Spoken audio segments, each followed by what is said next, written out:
I liked RWBY Volume 6, Chapter 3, but given how negatively people reacted to my positive review of Chapter 2, I have no choice but to review this in sarcasm mode. This chapter is fucking shit. I absolutely can't stand how it actually performs world building and tells an intriguing plot better than the actual shows. I hate how it finally gives character to the main villain and expand on Ozpin as an individual.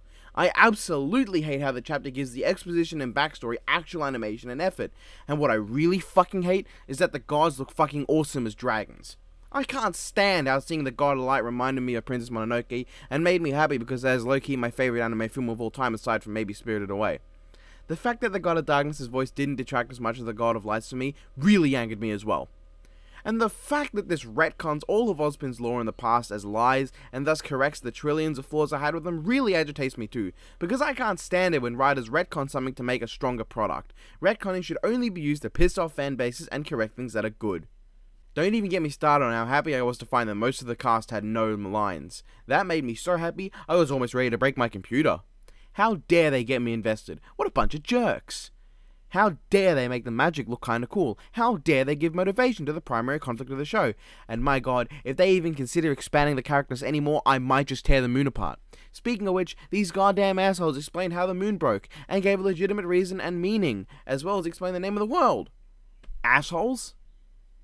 Okay, I can't do this anymore. If you guys have such an issue with me talking positively about the show, and think I'm being too critical by talking positively about the show, then are you stupid? Or do you just have no idea what criticism is? I have my criticisms about the episode, but I want to talk positively about it because I enjoyed it. Alright, Chapter 3. This episode really made me happy. The episode quickly made Salem and Ozma's characters clear. While they were very basic, it was enough for the episode. Yes, they're bland, one-dimensional, and Salem's kind of a selfish whore, but a character doesn't need to be developed from the start. Let's be honest, this is really the first time we've gotten anything exploring the characters of Ozpin and Salem. Who they actually are, and not just how people see them.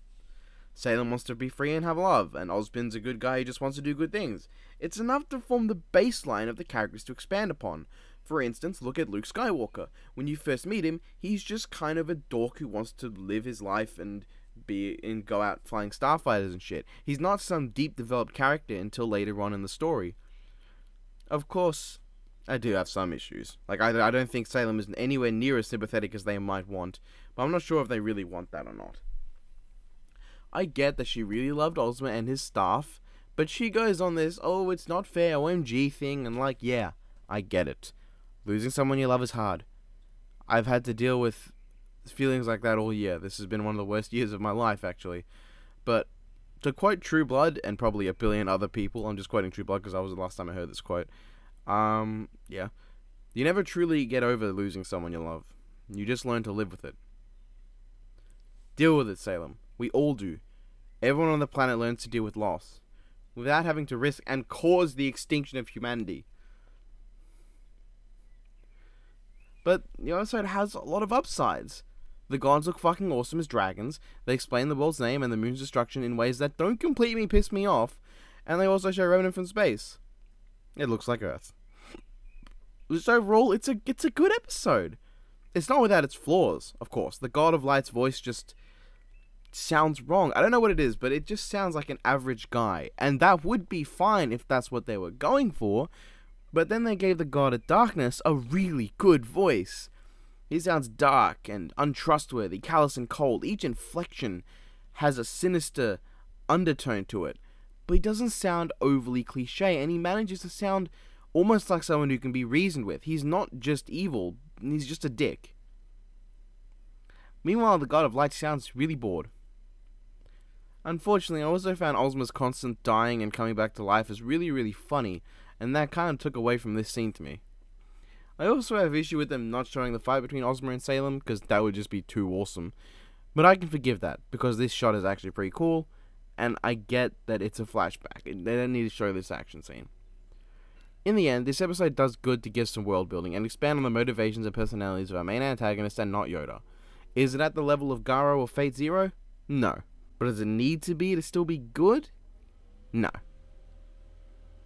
So there's my positive review of a RWBY episode, guys. If you still think I'm being too critical... What the fuck? Seriously? Oh my god. I got more negative comments about my review of chapter 2 than I did get on my review of chapter 11 from last volume. Here's how they both started. I liked RWBY Volume 6 Episode 2. I hate RWBY Volume 5 Episode 11. I